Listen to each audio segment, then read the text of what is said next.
Have you ever wondered why someone you love reacts coldly when you share your achievements instead of celebrating with you?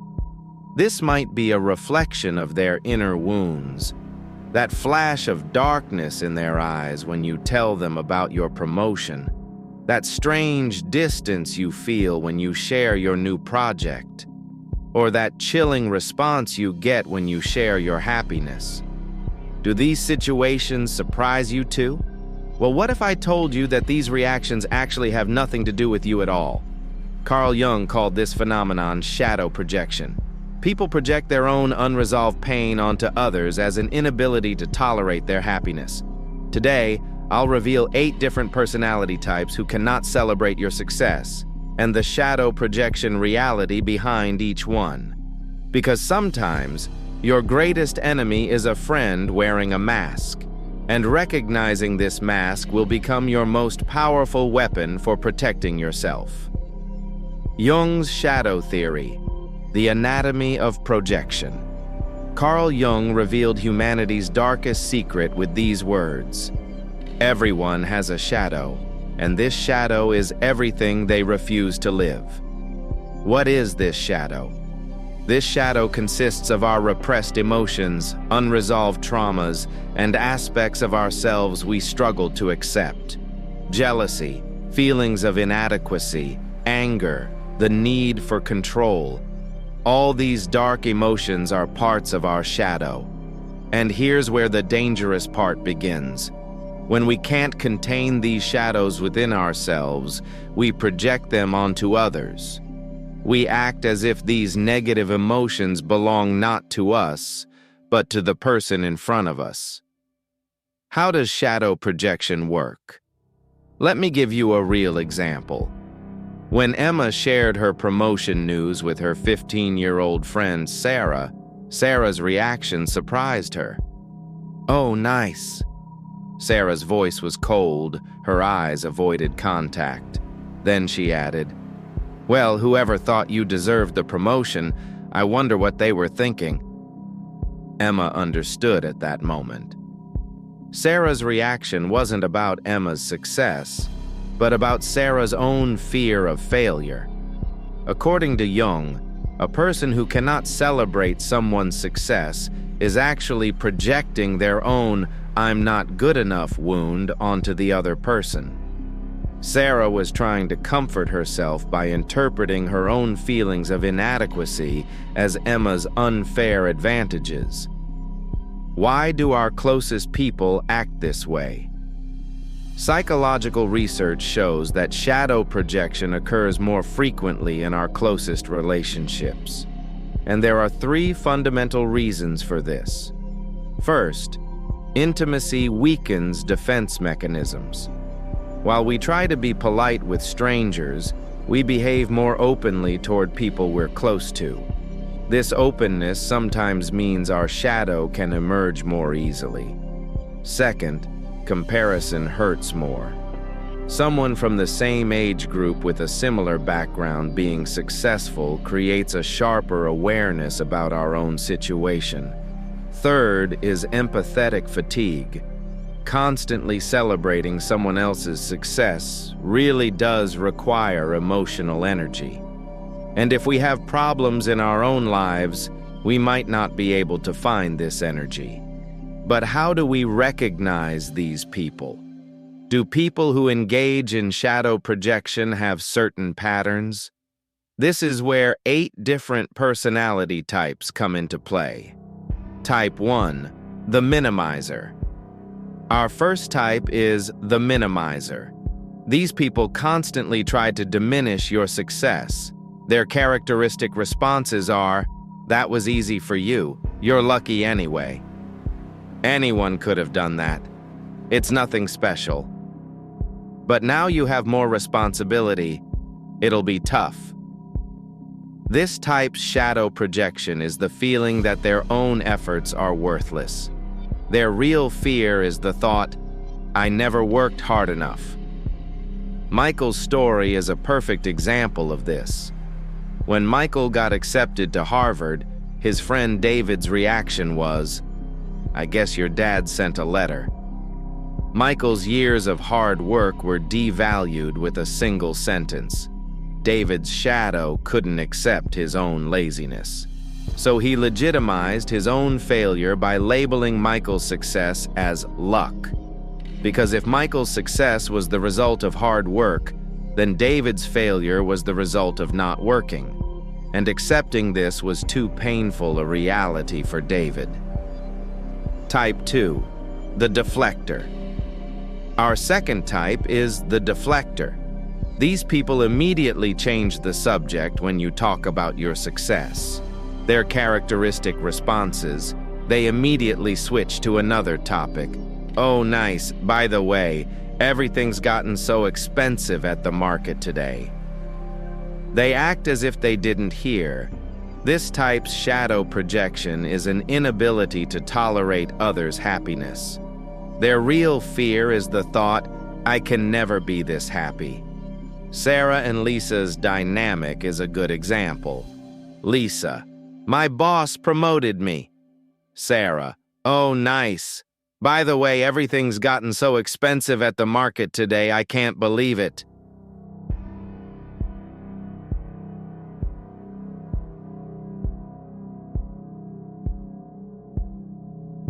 Sarah's shadow couldn't accept her hunger for happiness. Lisa's joy reminded Sarah of her own unhappiness. So quickly moving away from that topic was a defense mechanism for Sarah. Type 3. The passive-aggressive saboteur. Our third type is perhaps the most insidious, the passive-aggressive saboteur. These people's characteristic responses, of course you succeeded, you're always lucky anyway. Good for you, I'm still stuck here. I hope things work out this time, which implies they didn't before. This type's shadow projection is repressed anger and helplessness. Their real fear is the thought, I can never take control. Lisa's experience clearly shows this. When Lisa got a salary raise, Emma's reaction was, I hope your boss doesn't take advantage of you this time. You know, things like this happened before. Emma's shadow couldn't accept her own powerlessness. By turning Lisa's success into a threat, she was hiding her own lack of control. Actually, what Emma was saying was, if you succeed, it becomes even more apparent how powerless I am. Type 4. The pessimistic prophet. Our fourth type is the pessimistic prophet. These people constantly imply that your success will lead to bad consequences in the future. Their characteristic responses, I hope it doesn't go to your head. This position is very stressful. Can you handle it? Sometimes people have to get back up from where they fell. This type's shadow projection is fear of failure and self-sabotage. Their real fear is the thought, if I'm unsuccessful, they should be unsuccessful too. Jung interprets this situation as, the shadow unconsciously desires others to fail in the future as well. Because if you succeed and remain happy, their belief that success brings pain falls apart. This endangers the story they use to legitimize their own failures. Type 5. The constant comparator. Our fifth type is the constant comparator. These people constantly compare your success with their own situations. Their characteristic responses, I could have done the same job, but I didn't have the opportunity. It wasn't this easy in my time. You're lucky, I always had to struggle in difficult conditions. This type's shadow projection is regret about their own choices. Their real fear is the thought, maybe I made wrong decisions. Michael's mother's reaction is a perfect example of this. When Michael started his own company, his mother's words were, when I was your age, these opportunities didn't exist. I had to do everything by myself. This wasn't celebrating Michael's success, but an effort to legitimize the difficulties she experienced. His mother felt that Michael's success devalued her own hardships. Type 6, the covert saboteur. Our sixth type is the covert saboteur. These people try to sabotage you while appearing to help you. Their characteristic responses: "I'm sure your boss hasn't seen your real potential yet. This job is too big for you. There are other positions too. Don't rush. Maybe better opportunities will come up." This type's shadow projection is competition and need for control.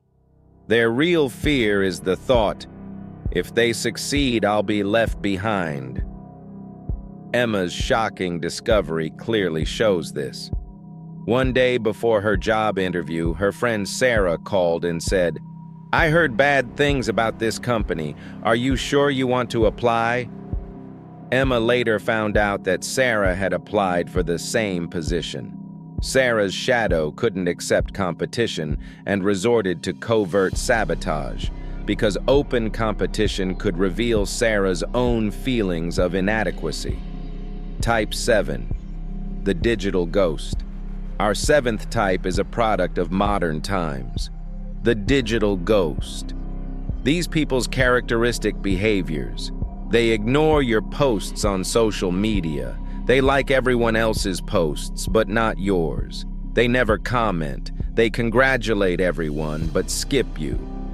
This type's shadow projection is hidden competition and social status fear. Their real fear is the thought, "If I support them, my own shortcomings will be revealed." Social media creates a perfect arena for such behaviors, because silence can be as effective as an open attack. And the person doesn't feel bad doing this because they're not actively causing harm. Type 8, the energy vampire. Our last type is perhaps the most insidious, the energy vampire. This type's characteristic effect is, you feel drained after sharing your success. Your happiness is replaced by guilt and uneasiness. You feel as if they've sucked your energy. This type's shadow projection is emotional vampirism and energy stealing. Their real fear is the thought, "I can't create my own energy, I must take it from others." Jung warns about this situation. People who engage in shadow projection drain the energy of the person in front of them. Lisa's moment of realization is a good example of this. Lisa always left her meetings with Emma feeling sad after telling her about her promotion, until she realized this was Emma's projection. Emma was feeding off Lisa's energy. She was using Lisa's happiness to fill her own emptiness, but at the same time sabotaging that happiness because she couldn't stand it. How to deal with these 8 types? So what do we do after recognizing these 8 types? Here are practical strategies inspired by Jung's teachings. First strategy, recognize the projection, don't personalize. Jung says, another person's shadow is not your reality. When Emma understood that Sarah's cold reactions were not about herself, but about Sarah's inner wounds, she was able to break the impact of these reactions. This is a very important point, because most of the time we perceive these reactions personally. We think, did I do something wrong? But the truth is, these reactions are related to their inner worlds, not to you. Second strategy, develop specific strategies for each type. Each type requires a different approach. Against the minimizer. Thank you, I really worked hard for this, emphasizing your efforts. Against the deflector, this is important to me. Can we talk about it a bit more? Being respectful but firm. Against the passive-aggressive, your negative comments affect me. Can you be supportive? Drawing clear boundaries. Third strategy, set emotional boundaries. When you say, this person is harming my happiness, you can limit your sharing with them. This isn't cruelty, it's self-care. Fourth strategy, recognize the right people. Remember the characteristics of your true friends. They are genuinely happy about your achievements, support you want to grow together, not compete. Ask questions because they're genuinely curious. Give constructive, not destructive advice. Integrate your own shadow. Jung's deepest teaching is this: a person who doesn't integrate their shadow cannot stop projecting it onto others. What does this mean? If you sometimes have difficulty seeing others' success, this is normal. What's important is accepting and integrating this. Michael's transformation is a good example of this. When his friend John got promoted, Michael accepted the jealousy he felt inside. Yes, I was a bit jealous.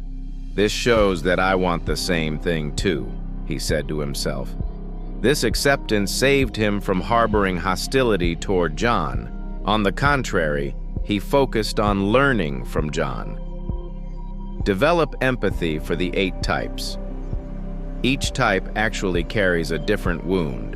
The minimizer carries a wound of worthlessness. The deflector experiences happiness hunger. The passive-aggressive has a powerlessness wound. The pessimistic prophet carries fear of failure. The constant comparator experiences regret wound. The covert saboteur has fear of losing control. The digital ghost carries social status. Fear, the energy vampire, experiences inner emptiness. Jung says, what disturbs you exists in you too. This doesn't mean you should tolerate their behaviors. It means you can deal with them more effectively by understanding them. Find your inner power. Finally, the most important point. Find your inner power. Can you be happy without needing others' approval? Can you take pride in your own achievements? Can a success that no one celebrates still be valuable to you? When the answer to these questions is yes, others' shadow projections will affect you less. The reality behind 8 personality types who cannot celebrate your success is their shadow projections. It's related to their own inner wounds, not to you. When you understand this, you don't personalize. This is not your fault. You create emotional distance. You protect yourself. You can show empathy. You understand them but aren't affected.